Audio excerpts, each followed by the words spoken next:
Hello நல்ல பிள்ளைங்களா, இன்னைக்கு அம்மா வந்து பூண்டு குழம்பு வச்சுட்டு கோசு பொரியல் பண்ண போகிறேன்.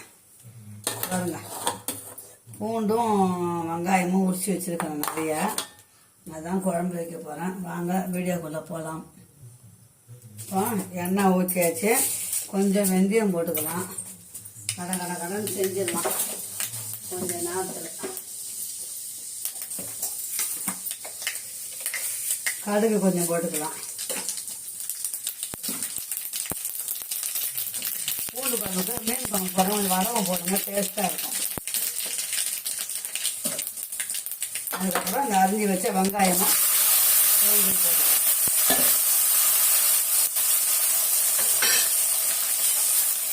கடிச்சு சாப்பிடும்போது நல்லா இருக்கும். இந்த வெங்காயம்லாம் அரியலாமா, அப்படியே முழுசாலாம் போட்டுக்கலாம்.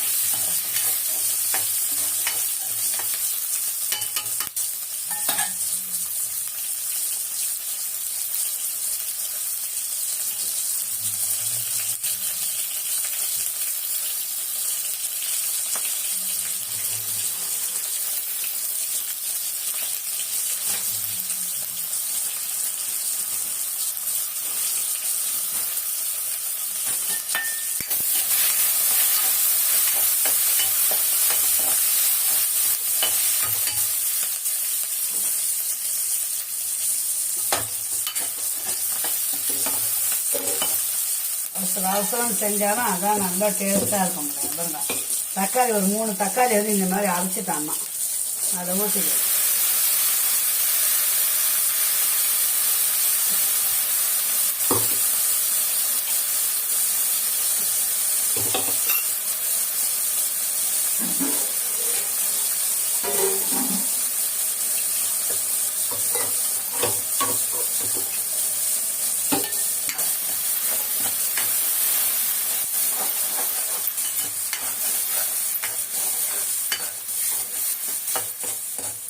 தக்காளி பச்சை வாசனை போகிற வரைக்கும் வதங்கட்டும் நல்லா.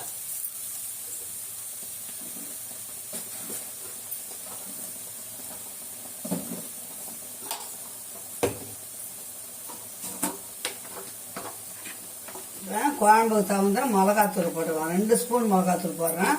பத்தலைன்னா அப்புறம் போட்டுருக்கோம்.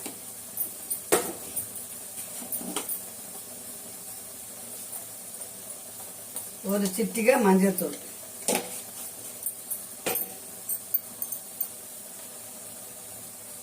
உப்பு கொஞ்சமாக போடலாம், பத்தலைன்னா அப்புறம் கூட போட்டுக்கலாம். கொஞ்சம் நல்லா வதங்கட்டும்.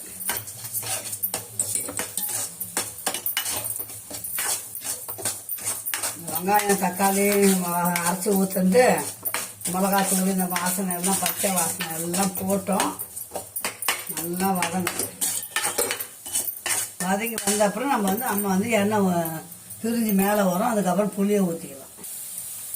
இப்போ நல்லா வதங்கிச்சு. மிக்சி ஜாரெல்லாம் கழுவி ஊற்றிக்கலாம். நம்ம புளி தான், சும்மா கொஞ்சம் சின்ன தக்காளி சைஸு புளி, அவ்வளோதான்.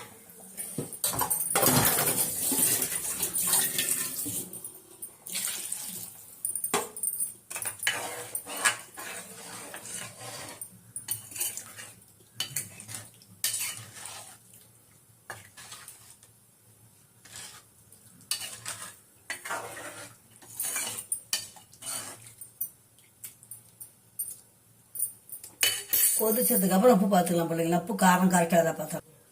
அதுக்குள்ளே கோசு வாங்கிட்டு வந்துருக்கேன். இந்த கோசை அரிஞ்சு நம்ம நல்லா நைஸாக அரிஞ்சுன்னு வந்துடலாம். பாருங்க பிள்ளைங்களா, பூண்டு குழம்பு அது பாருங்க, சூப்பரான பூண்டு குழம்பு ரெடி ஆயிடுச்சு. சுண்டக்காய் குழம்புனா நம்ம கொஞ்சம் வெல்லம் போடலாம், பூண்டு குழம்புக்கு தேவையில்லை. அவ்வளோதான். குழம்பு இறக்கிட்டு கோசு பொரியல் தாளிச்சிக்கலாம். இப்போ பாருங்க, கோசு பொரியலுக்கு கடாய் போட்டாச்சு. கடாய் காயிட்டோம். அதுக்குள்ள அம்மா பாருங்க 2 சில்லி தேங்காய் பத்து, சின்ன பத்தை தான், 2 பச்சை மிளகாய், ஒரு 4 பல்லு பூண்டு, சீரகம். இதை வந்து நம்ம குறைப்பா மிக்சியில் போய் அரைச்சிட்டு வந்துடலாம்.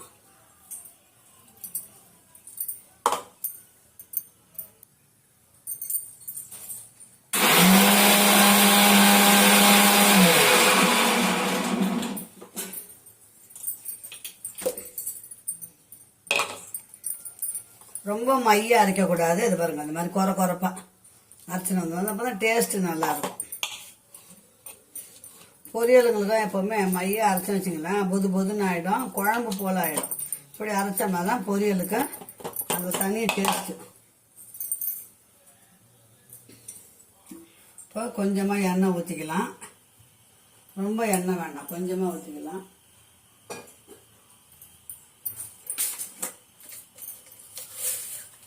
கொஞ்சம் கடுகு,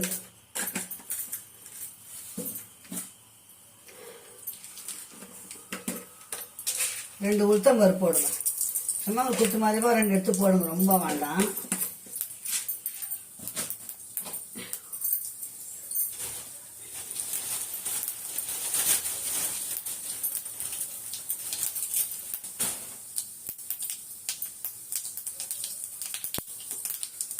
கருவேப்பிலை 2 போட்டுக்கலாம்.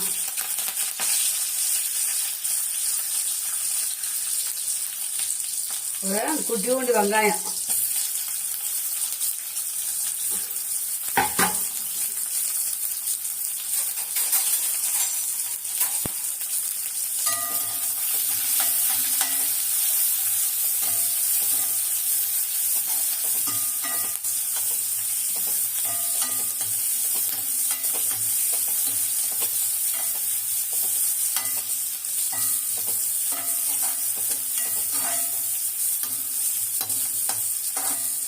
நல்லா வதங்கிட்டு பிள்ளைங்களா. அது கோஸை அரிஞ்சு வச்சுக்கிறேன், அதை அதில் போட்டுக்கிறேன்.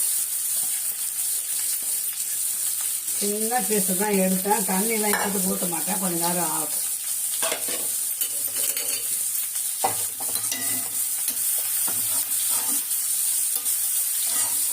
பூண்டு குழம்புக்கும் கோஸுக்கும் டேஸ்ட்டு நல்லாயிருக்கும், அதனால தான் இப்போ அம்மா இந்த மாதிரி செய்யணும்.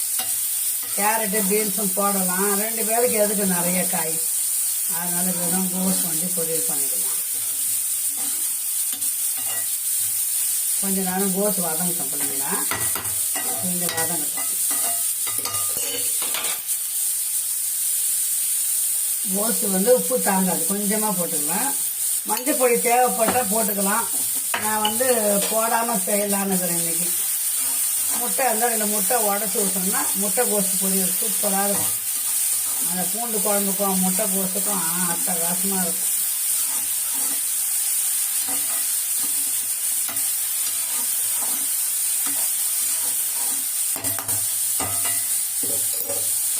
இந்த சமயத்துக்கு நம்ம அரைச்சி வச்சோம் பார்த்தீங்களா தேங்காய், அதை போட்டுக்கலாம். தேங்காய், சீரகம், பூண்டு, பச்சை மிளகாய்.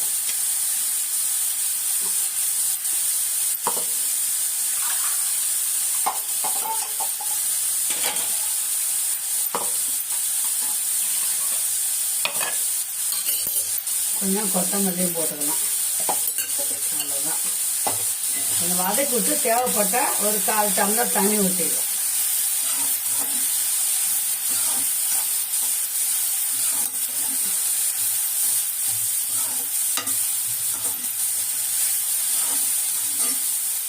தண்ணி ஊற்றணும், கண்டிப்பாக ஊற்றினாதான் கொஞ்சம் நல்லா இருக்கும்.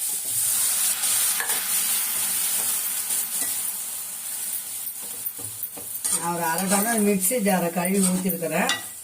அப்படியே வேகட்டும் பிள்ளைங்களா. வெந்ததும் தட்டு போட்டு மூடலாம். இதுக்கெல்லாம்